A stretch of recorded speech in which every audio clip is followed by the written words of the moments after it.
ಇವಳು ಯಾರು ಅಂತ ನೋಡ್ತಿದ್ದೀರಾ? ನಿಮಗೆ ಗೊತ್ತಲ್ಲ, ನಮ್ಮನೆ ಸೊಸೆ ಪಲ್ಲವಿ. ಇವಳು ನಿಮ್ಮ ಸೊಸೆನಾ? ಏನ್ ಇಂದ್ರಾಣಿ ಹೀಗಿದ್ದಾಳೆ? ಇವಳು ಎಲ್ರ ಮನೆ ಸೊಸೆ ಥರ ಅಲ್ಲ. ಇವಳು ತುಂಬ ನಾರ್ಮಲ್ ಸೊಸೆ. ನಾರ್ಮಲ್ ಸೊಸೆನಾ? ಹಾಗಂದ್ರೆ ಅಂದರೆ ತುಂಬ ಸಿಂಪಲ್ ಸೊಸೆ ಅಂತ.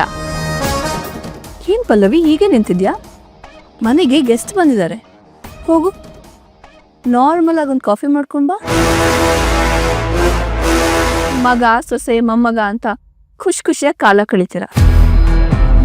ಆದರೆ ಆ ಭಾಗ್ಯ ನನಗೆಲ್ಲಿದೆ? ತುಂಬ ಆಸೆ ಪಟ್ಟು ಇವಳನ್ನ ಮದುವೆ ಮಾಡಿಸ್ಕೊಂಡು ಬಂದೆ. ಆದರೆ ಇವಳಿಗೆ ಮನೆಗೊಂದು ಮಗು ಕೊಡೋ ಅರ್ಹತೆನೂ ಇಲ್ಲ.